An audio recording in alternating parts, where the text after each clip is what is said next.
I accept my humble obeisances always to Srila Prabhupada. And let me share my screen.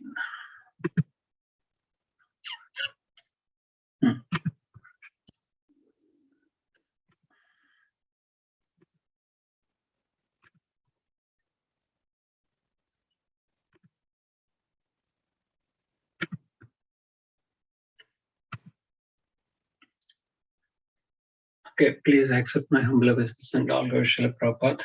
Thank you for joining today's morning Bhagavatam discussion. And we are discussing from the Canto 1, Chapter 17, titled as Reward and Punishment and Reward of Kali. And we are in the verse 5. And before speaking, I would like to take the blessings of my Guru Maharaj and our deities, Nitai Gaur Chandra, and all the assembled Vaishnavas. And so I can speak something beneficial for everyone. And please forgive me if I spoke anything of my limited knowledge. And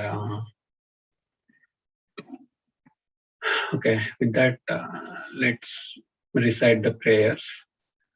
Om Ajnanatimirandasya Ajnananjana Shalakaya Chakshurun Militam Mena Tasmai Shri Gurave Namaha Shri Chaitanya Manobhishtam Stapitam Yena Bhutale Swayam Rupa Kalamayam Dadati Swapadantikam Vandeham Shri Guru Shri Yuta Padakamalam Shri Gurun Vaishnavamscha Shri Rupam Sagrajatam Sahagana Raghunadanvitam Tam Sajivam Sadvaitam Savadutam Parijana Sahitam Krishna Chaitanya Devam Shri Radha Krishna Padan Sahagana Lalita Shri Vishakhanvitamscha He Krishna Karuna Sindho Dina Bandho Jagatpate Gopesha Gopika Kanta Radha Kanta Namostute Tapta Kanchana Gaurangi Radhe Rindavaneshwari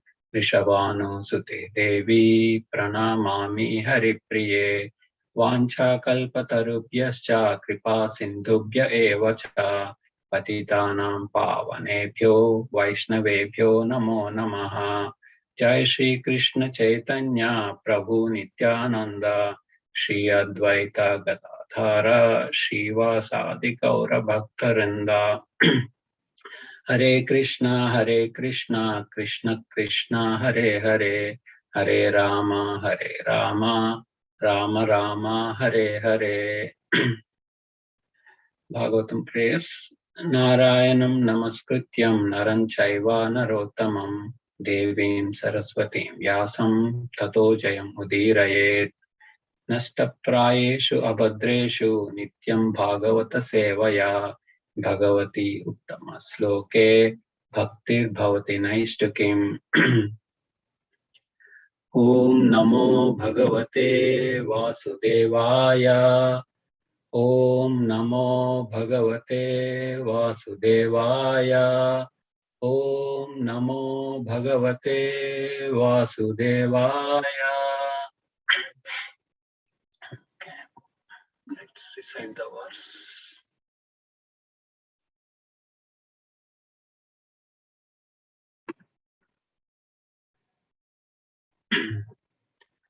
Kastvam acharane loke baladvasya balan bali naradevo asiveshena natavat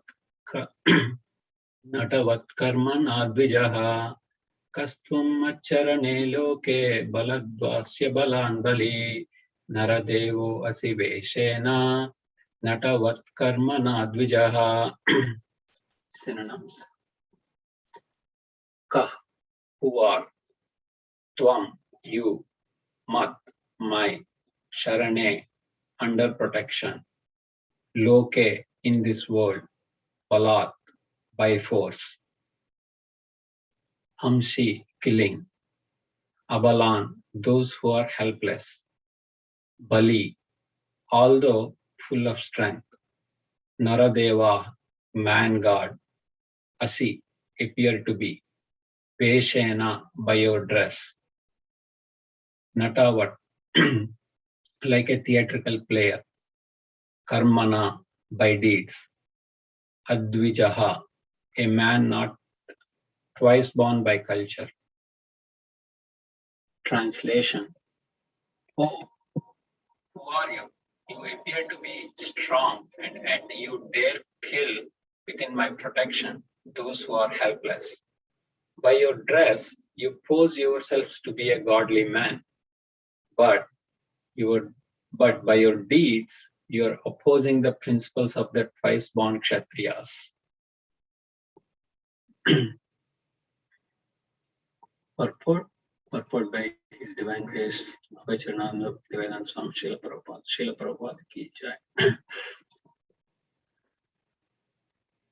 The Brahmanas, Kshatriyas, and Vaishyas are called twice born because for this higher class of men, there is one birth by parental conjugation, and there is another birth of cultural rejuvenation by spiritual initiation from the bona fide Acharya or spiritual master.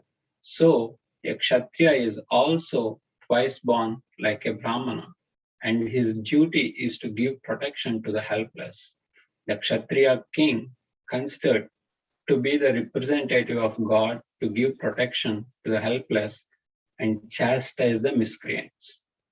Whenever there are anomalies in the routine work by the administrators, there is an incarnation of the Lord to re-establish the principles of a godly kingdom. In the age of Kali, the poor helpless animals, especially the cows, which are meant to receive all sorts of protection from the administrative heads, are killed without restriction. Thus, the administrative heads under whose noses such things happen are representatives of God in name only. Such powerful administrators are rulers of the poor citizens by dress or office, but factually they're worthless lower class men without the cultural assets of the twice born. No one can expect justice or equality of treatment from once born, spiritually uncultured lower class men. Therefore, in the age of Kali, everyone is unhappy due to the maladministration of the state. The modern human society is not twice born by spiritual culture. Therefore, the people's government by the people who are not twice born must be a government of Kali in which everyone is unhappy.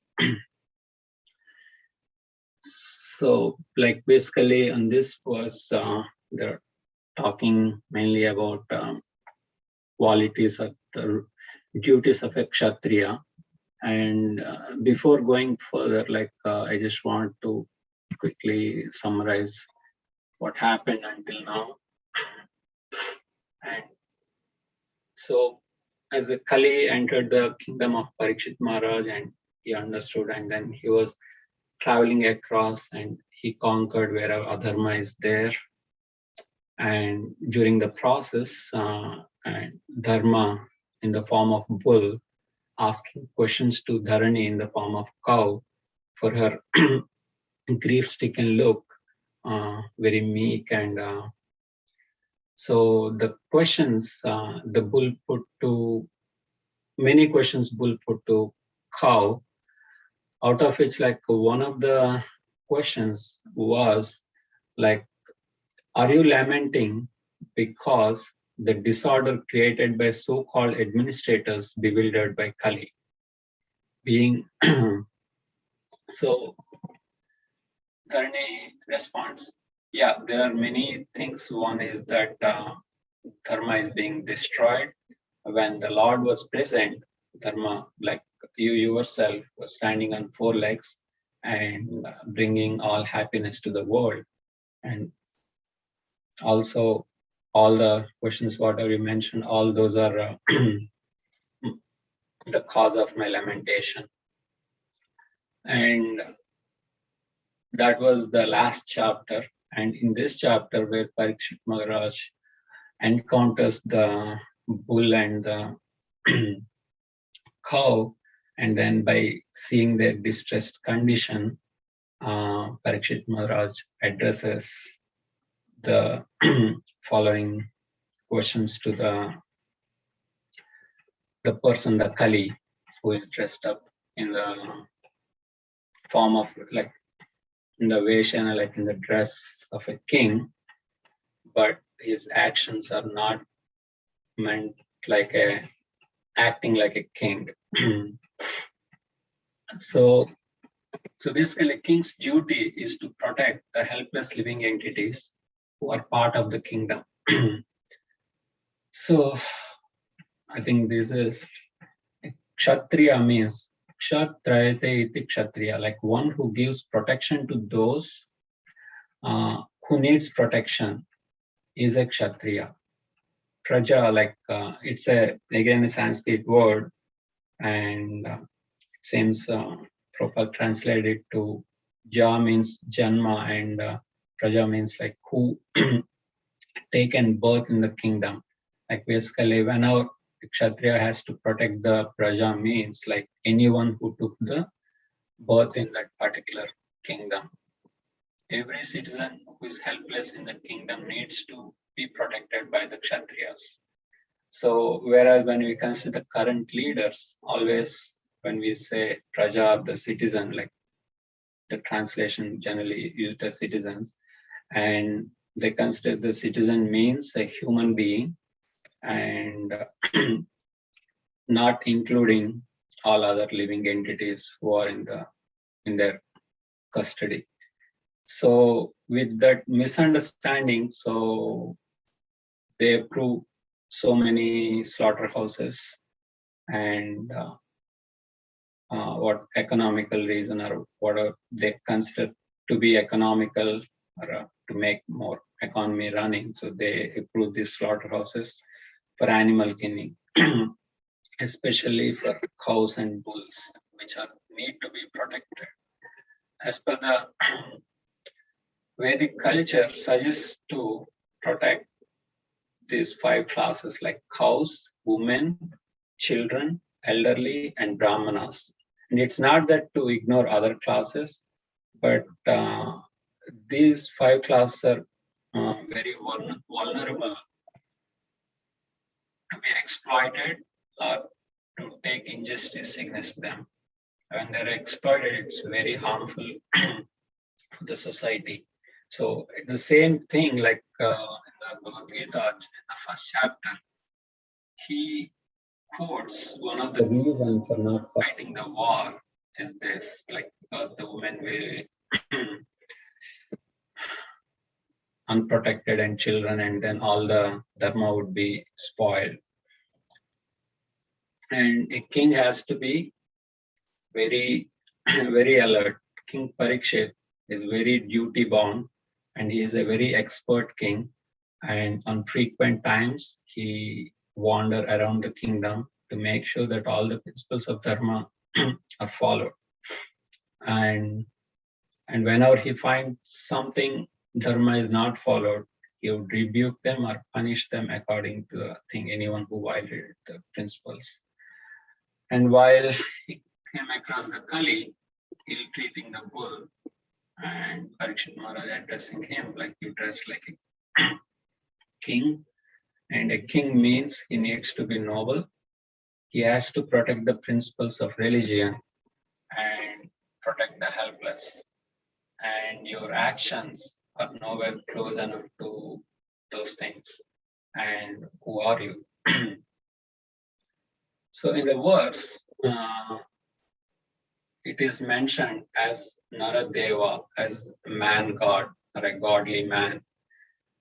So in the Vedic scriptures or culture, like king is considered to be a representative of God, and in some cultures they worship the kings. But Now in the Kali Yuga, I don't think anywhere it's happening, but it used to be the thing.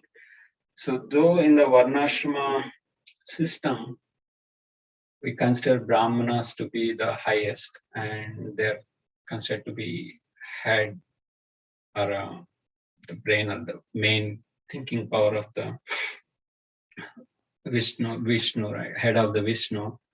Still, though they are considered the highest, they give due respect to the Kshatriyas because they understand Kshatriyas are the protectors, and their power of protection is coming from the Supreme Lord himself. Kshatriyas are, yeah. So, and also Prabhupada mentions when these Naradevas, like means the kings, are not able to perform their duty in protecting the principles of religion, Lord himself descends to planet Earth, or he descends himself to establish that religion back again. So, and here I just want to talk a little bit about in the 18th chapter of Bhagavad Gita, there were qualities of different class of man is given.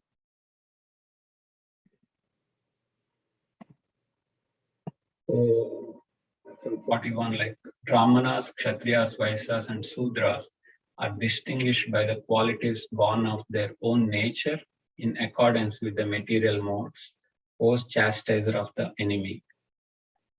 So the first one, like text 42, talks about the qualities of Brahmana: peacefulness, self-control, austerity, purity, tolerance, honesty, knowledge, wisdom of religiousness. These are the natural qualities by which the Brahmana work. The 43 is the qualities of Kshatriya: heroism, power, determination, resourcefulness, courage in battle, generosity, and leadership are the natural qualities of work for the Kshatriyas. 44. Farming, cow protection, and business are the natural work for Vaishyas. And for the Shudras, there are labor and service to others. So here, like on the Kshatriya qualities, one of the things is like they have heroism and power, determination, resourcefulness, courage in battle.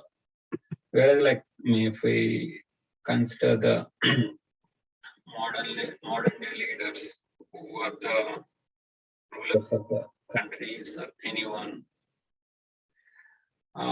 most of the times they comfortably sit in their air-conditioned rooms and send the soldiers to the front line and to fight the wars. Whereas in the olden times, the kings used to lead the army from the front.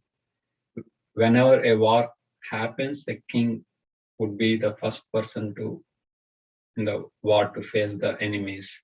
And they come emerge winning home or victorious, and they come home, or they die in the battle and their body will come home. So Kshatriya's job is not very easy. Actually,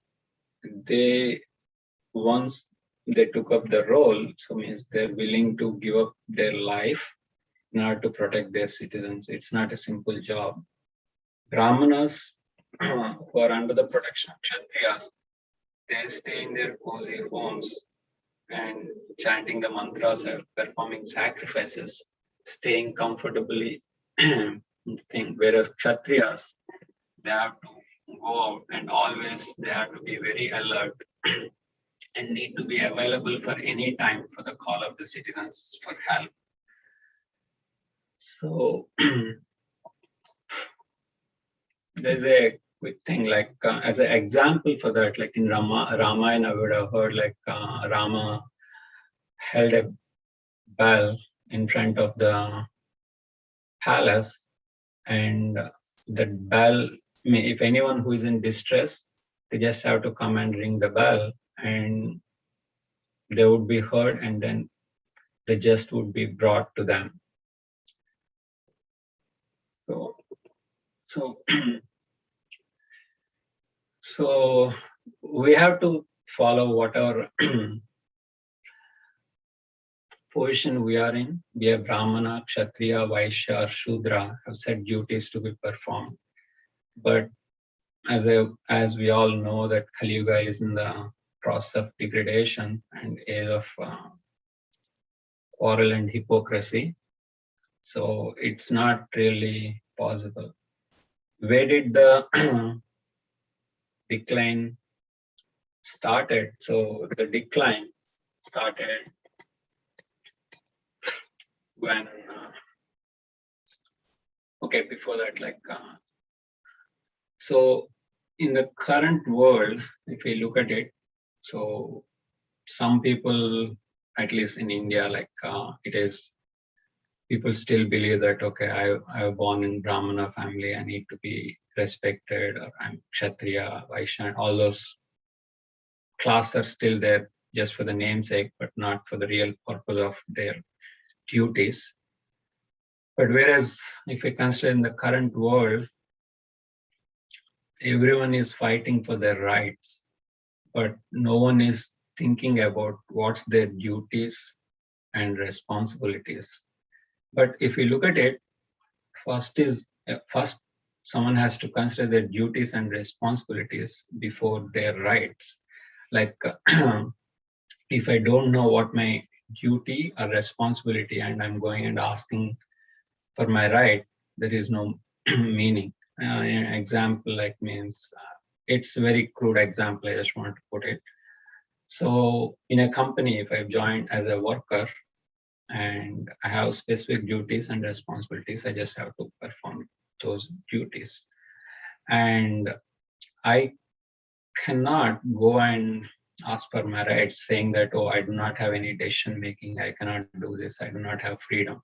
So based on everyone's job, so they have their duties and responsibilities. As long as you're following those things, everyone would be happy, so there won't be anything. So because everyone would be considering their duties and responsibilities, and the rights are automatically fulfilled because I know what is my duty, so then I don't have to fight for that, oh, this is my right.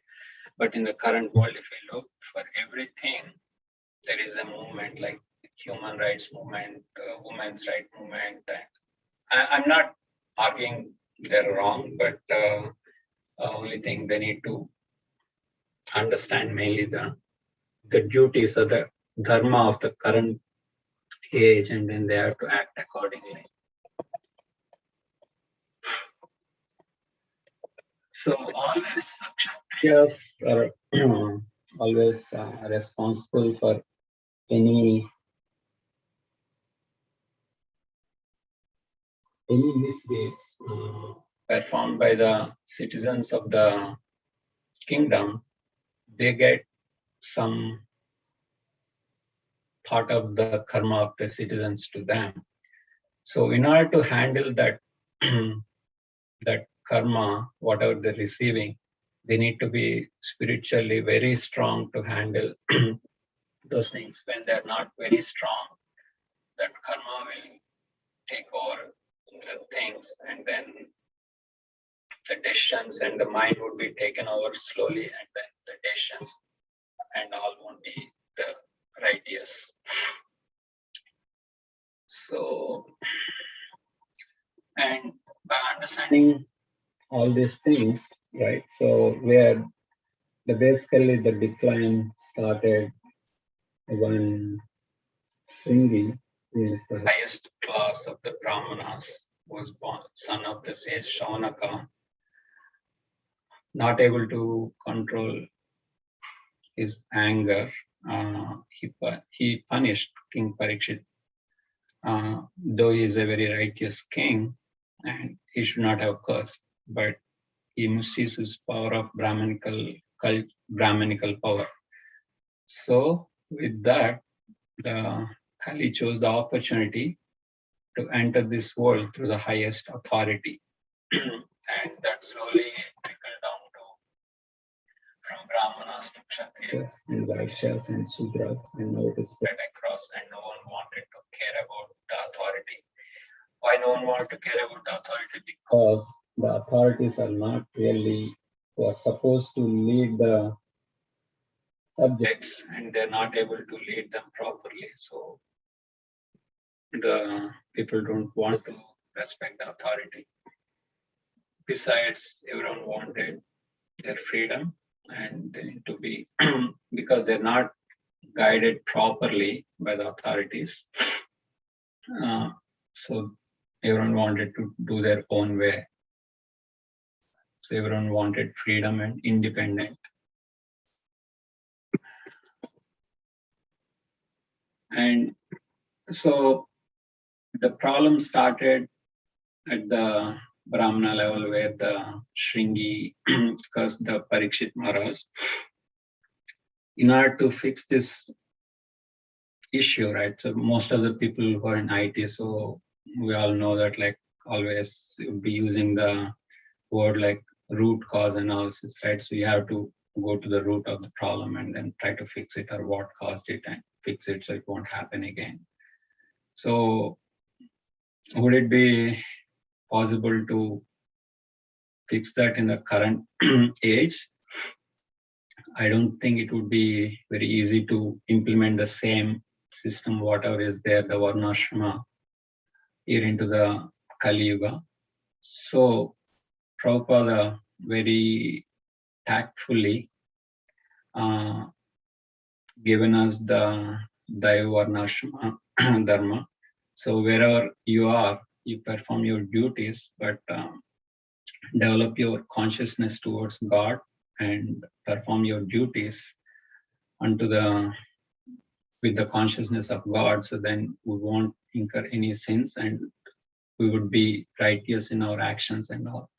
So yeah, with that, I'll conclude, and I'll open for any suggestions or corrections on this.